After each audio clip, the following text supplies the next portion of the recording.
السلام علیکم ورحمت الله وبرکاتو.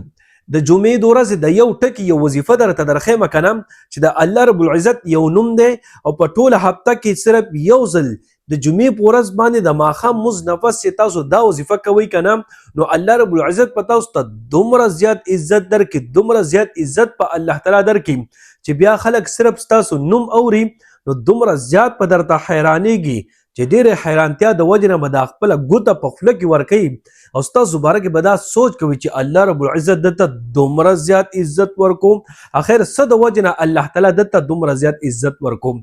زما عزتمندو که تاسو غواړئ چې موږ ته د الله تعالی عزت راکړي، مقام او مرتبه راکړي، د هر انسان په زړه کې زما یو قدر راشي، احترام راشي او رعب راشي که نه، نو د الله رب العزت صرف د دې یو نوم وظیفه تاسو په ټوله هفته کې صرف یو ځل د جمعې په ورځ ماښام مونځ نفس کوئ که نه، صرف یو منټ په پیسې تاسو لګي او دومره عزت په الله تعالی در نصیب کړي که نه چې دا ټول خلک په بیا تاسو ته حیرانې. زما عزتمندوی ورې پیسې ګټل آسان کار دی، هر یو کار د دنیا آسان دی، خو عزت ملاویدل دا ډیر ګران کار دی. ګورئ خو چې کله عزت تاسو ته الله رب العزت در نصیب کوي که نه بیا ډیر آسان کار دی. نو د دې وظیفې د برکت به عزت تاسو ته الله رب العزت در نصیب کوي.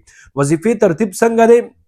وظیفې ترتیب دا دی که نه چې تاسو به جمعې په ورځ ماښام مونځ چې ټول ختم کوئ، فرض هم وکئ سنت هم وکئ، نو تاسو به د الله رب العزت دا یو نوم یا معزو یا معزو دا به تاسو یو څلوېښت پیرې وایئ. چې کله تاسو یو څلوېښت پیرې د ماښام مونځ نه پس یا معزو یا معزو وایئ که نه نو تاسو ته به الله رب العزت دومره زیات عزت درکړي چې ټول خلک په بیا تاسو ته حیران او ستاسو باره کې به دا سوچ کوي چې الله رب العزت درته دومره زیات عزت څنګه ورکوم. نو انشاءالله الله تعالی به عزت درکوي.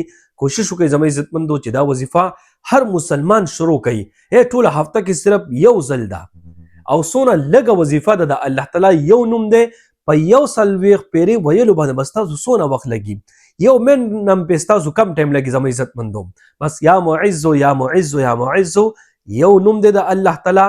جمعې په ورځ ماښام مونځ نه بس دا تاسو یو څلوېښت پیرې وایي نو عزت هم به الله تعالی درکړي، د خلکو په زړه کې به ستاسو مینه محبت هم راشي، خلک به ستاسو احترام هم شروع کړي، قدر هم به ستاسو شروع کړي او په خلکو باندې به بیا ستاسو یو رعب پروزي چې هر انسان تاسو ته ګوري که نه تاسو نو بیا انشاءالله متاثره کیږي. ټیک شه، نو په دې وظیفې باندې په خپل هم عمل وکړئ او نورو مسلمانانو سره د ثواب په نیت باندې دا ویډیو تاسو ډیره شیر کړئ چې هر مسلمان دا وظیفه زده کړي او دا شروع کړي او تاسو ته هغې دعاګانې کوي.